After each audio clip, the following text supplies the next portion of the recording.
As you can see, Timmy T7 project has already started. We've done a few things to the bike.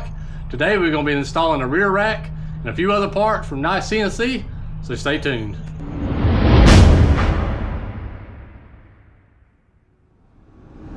We're hiding out under Timmy's carport because it's literally hot as hell here in South Carolina. It's like 90 degrees, humidity's out the roof, so hopefully y'all better see good enough, but it's hot as hell, so we got to stay undercover. But what we're going to be installing is these Rackless bag supports, and all this is by NiceCnc. They sent all this to us to try, so got a huge shout out to them. So we didn't pay for this stuff, but they was a company reached out and wanted to send us some stuff to try, so we'll try it. But the Rackless bag supports, we'll go on there. We got the top rack. This thing looks pretty good. It's cut really cool, so that should add some coolness to the bike, but functionality. You got plenty of tie down points for your top bag. And we're going to be putting on these shorty levers. First, we got to put the crash bars back on the bike from where we installed the graphics. I'll give y'all a quick look at the bike, what it looks like now. We did graphics and pipe so far, but the main point of this video is to get this stuff installed. This is all budget friendly stuff. There's more expensive stuff out there, probably some cheaper stuff, but this stuff seems pretty good quality. So let's get this stuff done to the bike first, and then we'll move on to the install.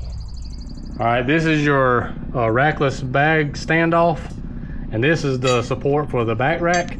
Now, if you're going to be doing them separate or just using one or the other, it's going to be a little bit different install, but I'm just showing you putting the combo together. So you got these little standoffs that'll be for this side bracket right here for your back rack. You got a left and a right one of these, and you got a left and a right one of these little brackets.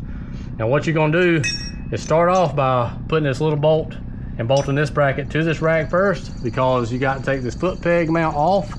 And if you try to put that bolt in there afterwards, it's really tight fit. You can't hardly get your fingers in there to do it, but I'm gonna try to show you all the best I can of how the process works. But I'm gonna put this together first and I'll show you how that goes.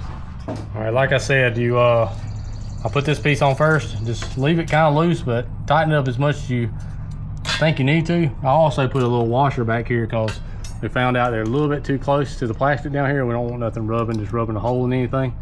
Like I said, you got to take your foot peg off, and then we'll slide this whole piece up. I'll show you the spacers because I can't do that one-handed, and move on to the next step. Like I said, that bracket goes behind the foot peg mount just like that. Give y'all a close-up. So that's kind of loose right now, but you got to leave it loose. You got them two spacers. The machined off end that's a little skinnier goes towards the bike, and then I'll go back there for that back rack. You leave everything kind of loose so you can get everything level.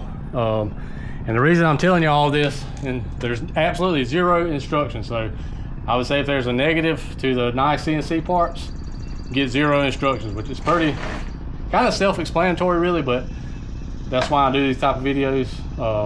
One, so y'all can know how to do it if you're on your own T7, and KTM is whatever bike we're working on at the time, and when you get products from people, this is one of the processes you got to do. But want to show y'all how it looks, how it goes on, give you some little tips on how the quality is, first initial impressions. But so far everything's going together pretty smooth. Just a few little things, like I said, you got to do in order or you'll be struggling a little bit. So let me get everything of this kind of tightened up, then we'll get to that back rack. All right. Another pro tip of the day from the Bearded Grump here. You got these little nuts and bolts that hold your top rack to these little side pieces that come with the rack. I had them bolted up to the bike. It's almost impossible to reach those nuts and stuff with the fender in the way. So I had to take everything back off. I had to put the nuts and bolts in here now, loosely tighten everything up, and put it back on the bike.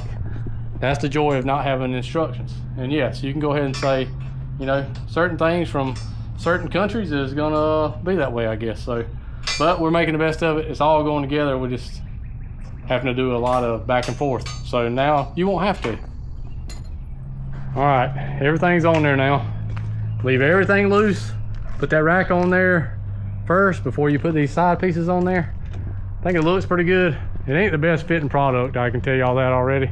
So I'm not gonna say that I'd highly recommend it. It's low cost, so you can take that into factor, but you get what you pay for sometime. You know how that goes. But for what it is, it's gonna hold bags and stuff fine. I don't think it's gonna be no issue. It's not nothing that's gonna cause life or death or nothing. It's just bag racks and support to give you something to strap your rackless bags to. So no big deal, but it's on there.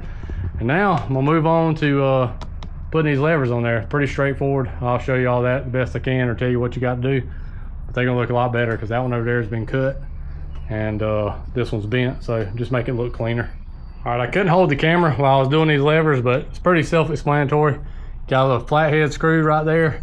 You just take this little 10mm nut off of there, unscrew that because it's threaded down in there. Front brake lever comes right off.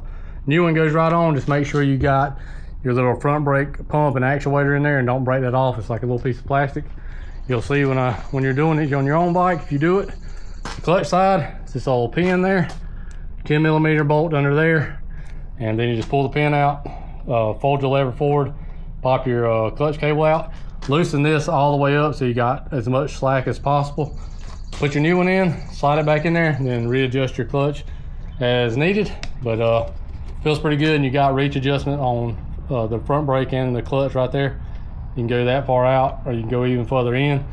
It all depends on how big your hands are and what you want your stuff to feel like. So that's pretty much it for all the install. Back rack and the rackless panniers, standoff plates, whatever you want to call them. Wasn't the greatest fit in the world, but we got it to work. Like I said, for the cost, maybe worth it, but you'll just have to make that decision on your own. The levers went right on there. I'm actually really pleased with those. They got a good feel to them. Got some knurled in parts of them for grip, so pretty good all in all. So that's pretty much it for this one. I'll give y'all a quick pan of the bike, show you how good it's looking right now. Got some different stuff done to it so far. I'll make a full bike check video with this bike, Timmy's bike, after we get completely done with it, because still got a few more parts. But it's pretty clean though. So if you're wondering why I'm working on the bike, because me and Timmy are brothers, and we help each other out. Plus I like making videos. So that's pretty much it. I appreciate y'all watching. Stay tuned for more T7 content, more 990 content, most importantly, riding weekend adventure or weekend warrior series trips, because that's what we like to do, is ride. I don't particularly like doing these type of videos as much as I used to. I like riding and camping. So stay tuned for all that content.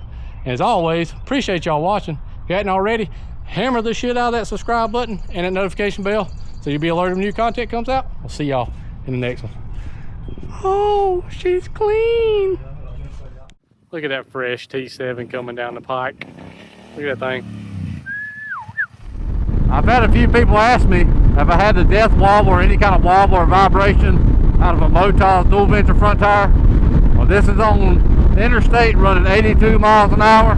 Get you up to 85. No wobble whatsoever.